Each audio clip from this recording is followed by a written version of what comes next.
A hamster gives birth to a litter of perfectly healthy pups. She licks them clean, she nurses them, she gathers them close. And then, sometimes within hours or days, she eats them. Not because she's sick, not because she's starving. The pups were healthy, the mother was healthy, and she ate them anyway. Hamster owners around the world have watched this happen and been unable to explain it. And here's the thing, once you understand why, you'll never see maternal instinct the same way again. To understand what happened, you have to understand something about how a hamster mother's body works. In the wild, a hamster has no one protecting her. No herd, no pack, no partner standing guard while she nurses. Just her alone with a litter of pups that cannot move, cannot hide, and cannot survive without her constant attention. In that world, the mother's survival is everything. Not because she's selfish, because if she dies, every pup dies with her. The math of survival in the wild is brutal, and the hamster's body learned it over millions of years. Now the eating. And here is the mechanism that makes it make sense. When a mother hamster is under severe stress, real physiological stress, her body reads the situation as a survival crisis. Her stress hormones rise, and a specific decision tree begins running. The question the system is asking is not, are my pups healthy?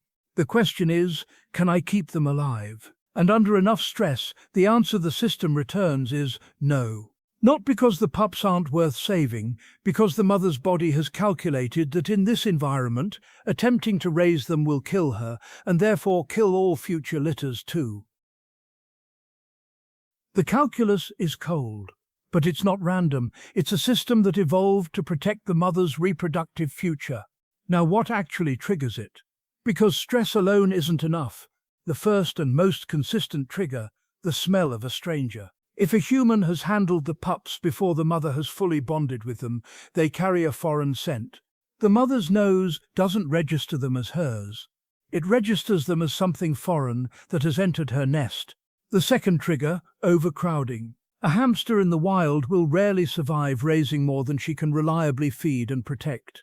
When the litter is too large, the system trims it to a size it calculates as survivable. The third trigger, a first birth. A mother hamster raising her first litter hasn't developed the full hormonal bond that forms with repeated births. The stress hormones are higher. The bonding hormones are lower. And the system defaults to the survival calculation it knows. Here is the detail that took researchers a long time to sit with. After eating the pups, the mother hamster does something that looks, from the outside, almost clinical. She recovers the energy from the litter, and then, often within weeks, she becomes pregnant again. A new litter, under better conditions, or, in a first birth mother's case, with a more developed bond. This is not cruel.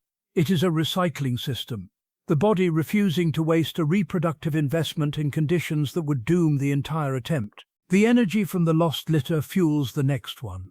From the outside, it looks like a failure of maternal instinct.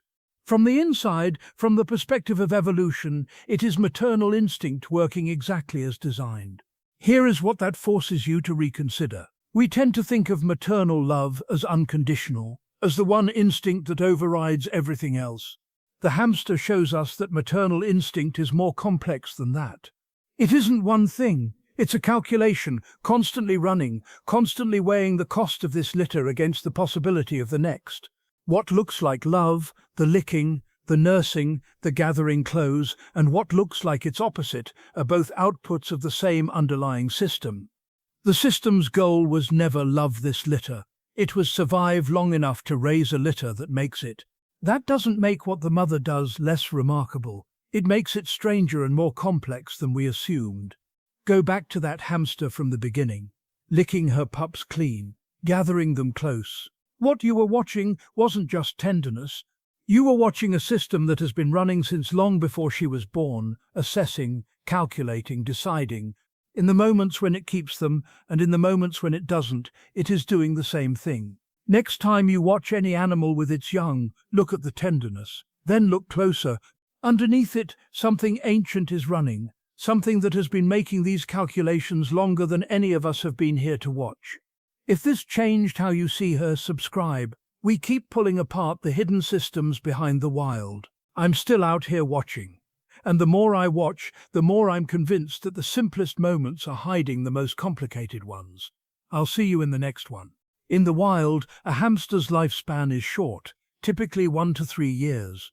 She has a narrow window to produce litters that survive, and that window closes fast. Every litter that fails to survive is not just a loss, it is time she doesn't have. So the system evolved to cut its losses fast and redirect that energy toward a litter that has a real chance. This is a strategy, not a failure.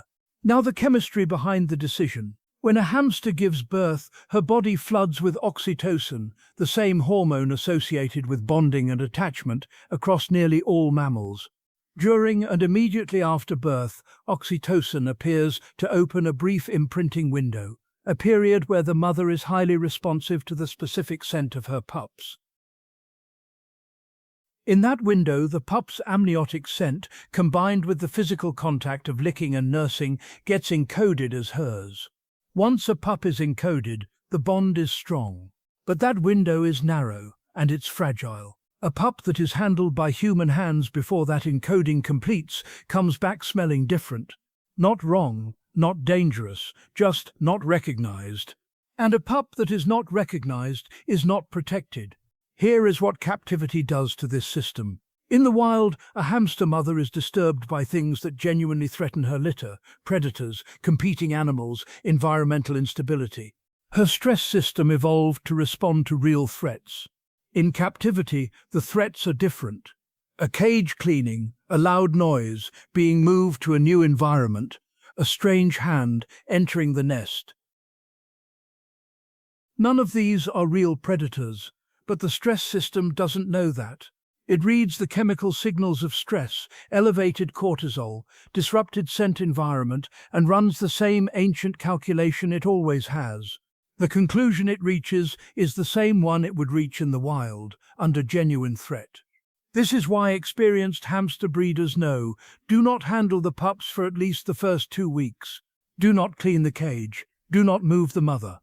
Give the bonding window time to close. Let the encoding happen. When those conditions are met, when the mother is undisturbed, when the pup's scent remains hers, the behavior almost never occurs. There is something worth sitting with in all of this. The same hormonal system that produces the tenderness, the licking, the gathering close, the fierce protectiveness, is the system that can also produce the opposite. There is no separate instinct for love and a separate one for loss. It is one system reading the environment, producing the response that the environment calls for. That should make the tenderness feel less reliable, maybe, but it might also make it feel more remarkable. In a species with no safety net, love is not a luxury the system can afford to run unconditionally. It runs conditionally, and when the conditions are right, it runs completely. In the right conditions, the system produces something that looks, from the outside, like complete and unconditional devotion. The conditions matter enormously. And when they are right, when the mother is calm, when the pups smell like hers, when the environment is stable, what the system produces is completely real.